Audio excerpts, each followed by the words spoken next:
ശ്രീകാന്തിനെ വർഷനെ തിരികെ വീട്ടിലേക്ക് വിളിക്കുന്നതിനെ പറ്റി പറയുന്ന ചന്ദ്രമതിയെ കാണിച്ചാണ് എപ്പിസോഡ് ആരംഭിക്കുന്നത്. ഇത് കേൾക്കുന്ന സച്ചി ചന്ദ്രമതിയോട് ദേഷ്യപ്പെടുകയും അവരെ ഇവിടേക്ക് കയറ്റിയാൽ അവൻ്റെ തല വെട്ടുമെന്നും പറയുന്നു.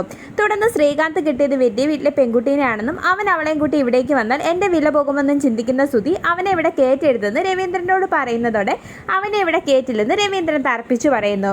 ശേഷം ദീപാവലിക്ക് നീ രേവതിയും കൂട്ടി അവളുടെ വീട്ടിൽ പോകണമെന്ന് രവീന്ദ്രൻ സച്ചിയോട് പറയുമ്പോൾ ഞാൻ പോകുന്നില്ലെന്ന് സച്ചി പറയുന്നു. ഇതേസമയം അവിടെ ലക്ഷ്മി അമ്മയോട് ചന്ദ്രമതി ദേഷ്യപ്പെടുമ്പോൾ രവീന്ദ്രൻ ചന്ദ്രമതിനെ വഴക്കു പറയുന്നു. ശേഷം ലക്ഷ്മിയമ്മ കൊണ്ടുവന്ന പഴങ്ങൾ ഒരു തട്ടി നിരത്തി വെക്കുകയും അത് രവീന്ദ്രൻ്റെയും ചന്ദ്രമതിയുടെയും കയ്യിൽ കൊടുക്കുകയും സച്ചിനെയും രേവതിയുടെയും ദീപാവലി തലേന്ന് വീട്ടിലേക്ക് ക്ഷണിക്കുകയും ചെയ്യുന്നു. എന്നാൽ വരില്ലെന്ന് സച്ചി പറയുമ്പോൾ ലക്ഷ്മിയമ്മയ്ക്കും രേവതിക്കും വിഷമമാകുന്നു. ഇത് കാണുന്ന രവീന്ദ്രൻ അവർ വീട്ടിലേക്ക് വരുമെന്ന് ലക്ഷ്മിയമ്മയ്ക്ക് വാക്കു കൊടുക്കുന്നു.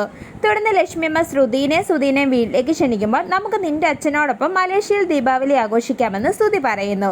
ഇത് കേട്ട് ശ്രുതി ഞെട്ടിപ്പോകുന്നു. ശേഷം എല്ലാവരോടും യാത്ര പറഞ്ഞ് ലക്ഷ്മിയമ്മ അവിടെ നിന്നും പോകുന്നു. തുടർന്ന് രവീന്ദ്രൻ്റെ നിർബന്ധം മൂലം രേവതിയും കൂട്ടി വീട്ടിൽ പോകാമെന്ന് സച്ചി സമ്മതിക്കുന്നു. പിന്നീട് ലക്ഷ്മിയമ്മേനെ കുറ്റപ്പെടുത്തുന്ന ചന്ദ്രമതിയെ ശ്രുതിയും കാണിക്കുന്നു. തുടർന്ന് ശ്രുതിയും കൂട്ടി മലേഷ്യയ്ക്ക് പോകാൻ ചന്ദ്രമതി ശ്രുതിയോട് പറയുമ്പോൾ അച്ഛൻ മലേഷ്യയിലില്ലെന്നും വേറെ രാജ്യത്ത് ടൂർ പോയിരിക്കുകയാണെന്നും പറഞ്ഞ് ശ്രുതി രക്ഷപ്പെടുന്നു. പിന്നീട് രേവതിക്കൊപ്പം വീട്ടിലേക്ക് പോകുന്ന സച്ചി അച്ഛൻ പറഞ്ഞതുകൊണ്ട് മാത്രമാണ് ഞാൻ നിൻ്റെ ഒപ്പം വീട്ടിലേക്ക് വരുന്നതെന്ന് രേവതിയോട് പറയുന്നു. ശേഷം രേവതിക്കൊപ്പം ഡ്രസ്സ് എടുക്കാൻ പോകാൻ മടി കാണിക്കുന്ന സച്ചിനെ ഭീഷണിപ്പെടുത്തി രേവതി കടയിലേക്ക് കൊണ്ടുപോകുന്നു.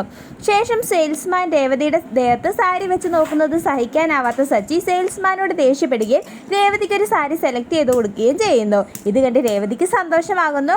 ശേഷം രേവതിയുടെ വീട്ടിലുള്ളവർക്കും സച്ചി ഡ്രസ്സ് എടുത്തു കൊടുക്കുന്നു. തുടർന്ന് രേവതിയുടെ വീട്ടിലേക്ക് പോകുന്ന സച്ചിയെയും രേവതിയെയും കാണിച്ച് എപ്പിസോഡ് അവസാനിക്കുന്നു.